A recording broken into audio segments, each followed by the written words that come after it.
The Warriors made a splash by signing Kevin Durant, but it's not going to change how one Splash brother feels. Klay Thompson speaking with The Vertical on the addition of Kevin Durant to his team. Quote, I feel kind of disrespected that people keep using the term sacrifice to describe me and describe us, but I'm not sacrificing bleep because my game is not changing. I'm still going to try to get buckets, hit shots, come off screens. I want to win and have a fun time every game we play. Stephen A., could trouble be brewing? Could this be a problem for the Warriors? No trouble. This is a highly intellectual basketball team. They're very, very smart. And anybody who knows anything about the game of basketball recognizes how great Klay Thompson is. Klay Thompson averaged 22 points a game, shot 47% from the field, shot 42% from three-point range. He's a career 42% shooter from three-point range, okay, and 45% shooter from the field. He's averaged better than 21 points a game the last 2 years. His 41-point explosion in Game 6 against Kevin Durant's OKC Thunder, I might add, shows me all I need to know. The Splash Brothers are universally recognized as the greatest shooting backcourt we have ever seen. Klay Thompson is one of the Splash Brothers. What he has done is what Kevin Durant is aspiring to do. Is he the complete all-around superstar that Kevin Durant is? No, he is not. But Kevin Durant came to his squad. It ain't the other way around. Kevin Durant wants to be a champion. Klay Thompson is already a champion. Klay Thompson has also been to 2 NBA Finals appearances, and it damn sure wasn't his fault that the Golden State Warriors didn't end up, or not sitting here today, rather, as back-to-back NBA champions. So I don't want to hear about him deferring to anybody. When you're that kind of a marksman, that quick release, that level of accuracy, and you put the ball in the hole the way that he has, you defer to no one outside of Steph Curry, and that's only because he's your point guard who's running the offense and distributing you the basketball. And last point, I find it reprehensible, and I've said this on several occasions, that the only time I ever hear anything really about Klay Thompson is on this show.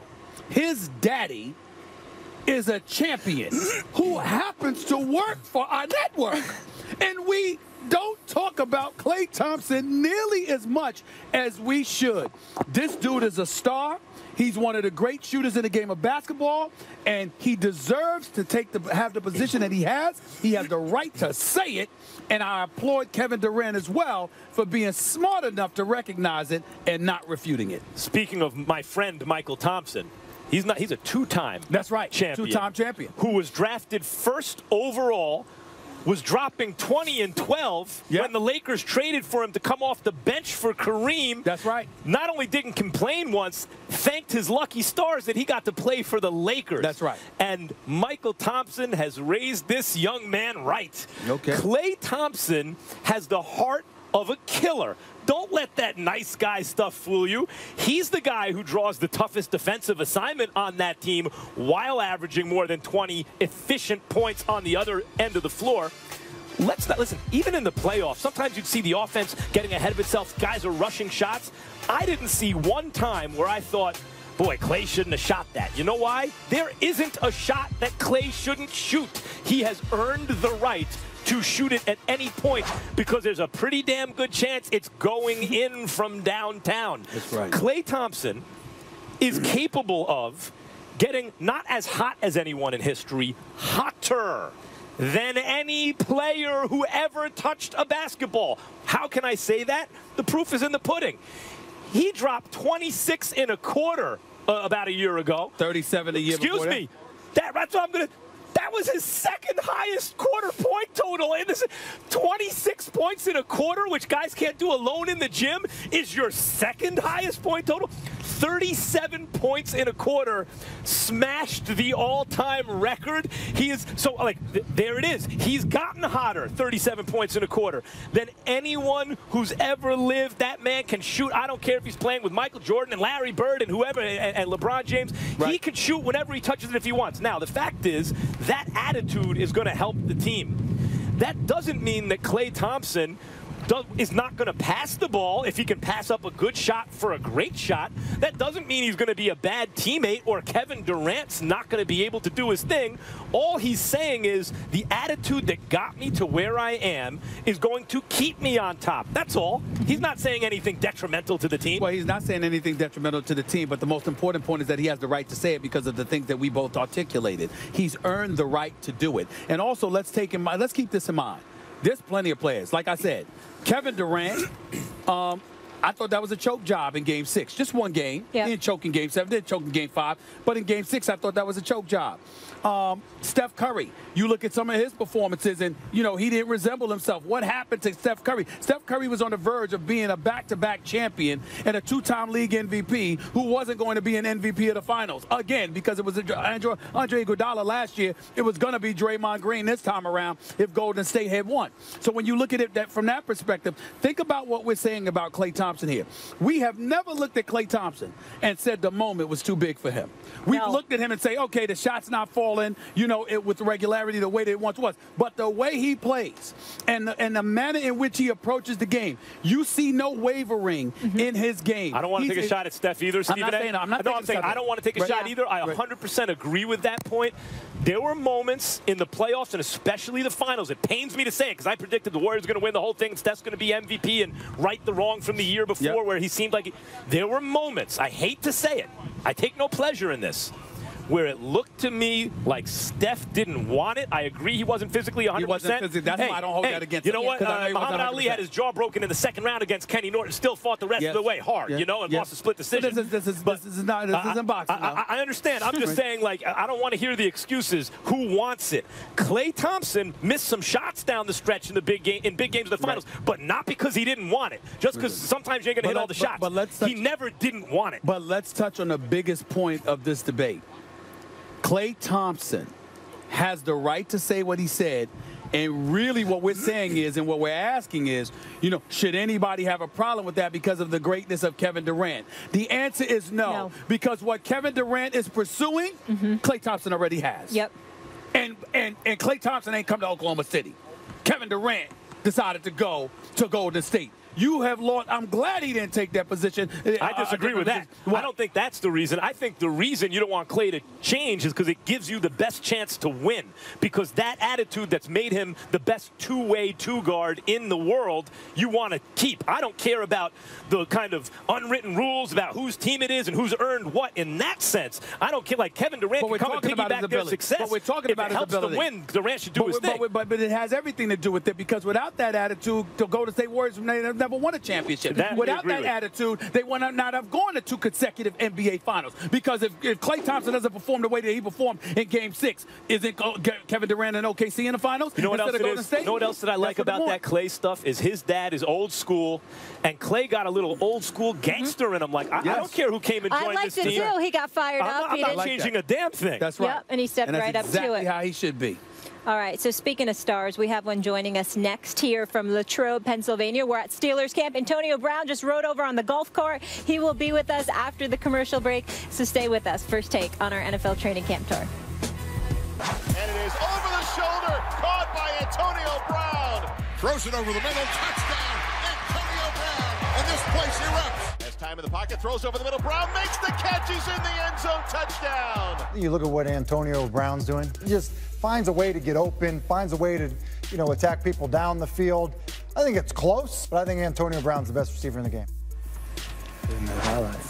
It was really challenging for our team to find highlights of you, just so you know. We had to really dig for that footage. This guy, arguably the best receiver in the NFL, needs no introduction. Antonio Brown here with us. We're at Steelers camp. You led the league in receptions last year, tied for the most and second most in NFL history. Pretty good season for you. Antonio, thank you for being with us. Hey, thanks for having me. We appreciate it. All right, no secret, you're unhappy with your contract, but you decided not to hold out. Why didn't you? Well, I have a lot of respect for Mr. Dan Rooney. Obviously, holdouts never go well, and you can never supplement being in football shape. and being around your teammates anywhere in the world other than training camp. And that's why I'm here. You know, the first step of getting better is showing up. And I want to start things off on a positive note. Isn't that a problem for you, though, in the sense that no good deed goes unpunished? Yeah. So Antonio Brown, they know this is a guy who we don't have to pay him now because he's going to go out and put the work in and ball out regardless. So if we have another year, maybe if you weren't that type of guy, you get paid now. Do you ever consider that? No, well, you know, it's my job to be ready to go when the season starts. You know, it's up to my agent to deal with all the other things. Right now, I'm just here singly focused on bettering my game and being ready to go. Are you convinced that this might not happen for you this year, that you might have to go through this year and there is no discussion because the Rooneys and the way the Steelers do things, not with 2 years left, 3 years left, it's only when you got about 1 year left or less that they're going to negotiate your deal? Are you prepared to go this season knowing that the likelihood of you getting that contract extension is not going to happen? Well, my focus is simply just getting better, letting Drew Rosenhaus take care of all those things. I'm just here to do my part in regards to being in shape and being ready and putting my wood on display. I know things will fall in place. You had the same amount of receptions as Julio Jones last year, 136. Had 1,800-plus yards. He had a little bit more.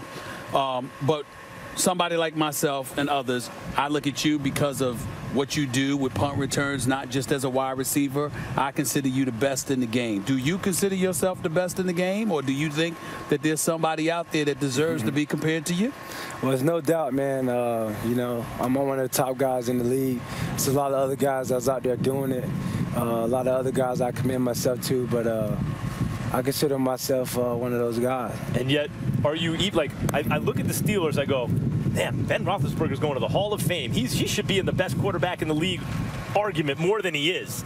Le'Veon Bell, when he's on the field, that's the best running back in the game. Like, are you even the best offensive player on your own team?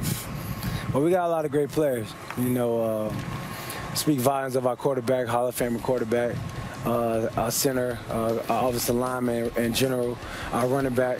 I mean, we got a great team, not only great individuals, but a great offense collectively, and we want to do positive things. Are you happy with the season that you had last year, or are you a bit frustrated at its ending? The hit by Vontaze Burfict, knocking you out, making you miss the AFC Championship game, in a lot of people's eyes, potentially costing you guys a Super Bowl berth, because if you were on the field, you might have beat the Denver Broncos. Have you looked at looking back on last season, what kind of thoughts have been going through your mind throughout this entire offseason? Well, I got to come out and be more aggressive. Obviously, I wasn't there with my teammates to help them in the crucial moment of the playoffs, and that still stick with me. But I got to continue to grow and get better, and each year you got to take a step. And I'm just excited to be here healthy and ready to get things going. How do you stop a shot like the shot Burfict hit you with from changing you as a player? You talked about being fearless and everything. How do you control that? Well, you can't have no fear. You know, it's like a NASCAR driver who's been in an accident. You know, you can't get in the car with fearful thoughts. You got to have faith. And you just got to go out and be more aggressive. Have you noticed a difference since then, or it's the same guy? Tell us the truth. Same Antonio Brown since then? I think my swag got a little bit better, you know. How could your swag have gotten a little bit better? I mean, no disrespect. I mean, that was a devastating hit, and Vontaze Burfict is a big boy. I mean, how do you get up with more swag under those circumstances? Pick some swag up on the ground while you were down there? What happened? Well, you got to be more aggressive. You know, you play this game long enough, you're going to get hit, you know, and that just come a part of playing football and being in the game. And obviously that hit actually won us the game, so it's called take one for the team. Speaking of the West Coast, the newest star in Golden State played his first game at Oracle Arena since signing with the Warriors. Kevin Durant received a warm welcome filled with cheers as Team USA took on China in an Olympic exhibition game. Durant scored the first 10 points for USA, finishing with 13 in a 107-57 win. Stephen A., what was your reaction to Durant's Oakland debut last night? Well, believe it or not, for me, I mean, listen, I'm torn because regardless of whatever apparent friction we may have had, it was just over one incident. I mean, I've always considered Kevin Durant a great person. His family, his mom, his brother, his friends, they're great people. And Kevin Durant is a phenomenal basketball ambassador. Literally loves the game of basketball. He'll walk up to a park in the streets and start playing, you know, with the regular Joes out there and what have you. I mean, he's a baller extraordinaire. I consider him to be nothing short of great. He's a top 3 player on the planet. He's that lethal. He's that big time. He can average 30 in his sleep. I think he's the one individual that has the potential to usurp Kareem Abdul-Jabbar as the game's all-time leading scorer in history. This is what I think about Kevin Durant as a player. And as a person, there's nothing bad to say about him. I think he's a really good guy. My issue was simply not him leaving at all, because I thought he had the right to leave, and that's fine. It's going to the team that beat you. And so the fans out there in Oakland that watched him, you know, Kyrie Irving, who hurt him, who killed him in Game 7 when he hit that three-pointer to seal the deal, made sure to let Kevin Durant know prior to tip-off, you were going to get the ball early. I'm coming to you. And everybody knew that. Krzyzewski knew it when he started all 3 Golden State Warriors in Green and Klay Thompson and now Kevin Durant. You know, grand entrance in the second quarter by Steph Curry, who showed up to support the guys, and Kevin Durant going over there to hug him at halftime. It was a beautiful thing. We get all of that. The flip side to it, the reason why I'm torn is because I love competition. I like seeing greatness going up against greatness, not greatness joining greatness. And by Kevin Durant electing to go to the Golden State Warriors, in my mind, he's essentially taking the suspense out of the Western Conference. I know that CP3, Blake Griffin, and DeAndre Jordan are in Los Angeles. I don't think they can beat these boys. I know that LaMarcus Aldridge and Kawhi Leonard have been joined by Pau Gasol. I don't think they could beat these boys. And so when don't get me started with anybody else in the Western Conference. So what is there to think about? It's inevitable, because of Cleveland's dominance in the Eastern Conference, that there's a collision course between Cleveland and Golden State. And that puts me in a position where my NBA season, November through April, is jeopardized because I have little to no suspense. Yeah. And it would have been better if Kevin Durant had gone somewhere else. But I can't, you know, it is what it is. Well, you're right about this. Kevin Durant playing on the Warriors is like playing pickup against a bunch of regular Joes in the park. The Western Conference has no shot. You want to see competition? You'll see one of the all-time great finals, Cleveland against the Warriors, assuming health. There's nothing stopping that. Look, right. Kevin Durant, in the words of Rakim many years ago, Stephen A., come say hi to the bad guy, don't say goodbye, don't plan to die. Kevin Durant right now on this squad is not going anywhere. He's going to have to embrace the fact that people are going to hate on him and hate on the Warriors, because they see it, many do, as an anti-competitive move. Although I don't entirely, because, again, the Warriors did not win the championship. They lost. I think that opened the door for this to happen. I want to say this, though. Over time, as a result of really the reason why Kevin Durant left for Golden State, which is they play basketball, in his view, properly. I don't think they were the most talented team, but they were almost the best because of their style of play and, of course, an abundance of talent. Because of that style of play, and because Durant has kind of pure basketball motives for going, I think the media will fall in love with the team over time. If you think about those teams that the media just fawns over throughout history, Clyde Frazier's Knicks teams, they played the right way. They hit the open man. That was beautiful basketball. Bill Walton's Portland team that won. Oh, my God, that's how you play. Tim Duncan's San Antonio Spurs squad. That's the proper way to play. The media will embrace it over time, and that will slowly trickle down to the fans. And this team will be remembered lovingly by people. They're not going to remain hated for long. I have a question for you. Yeah. Did you watch USA against China last night?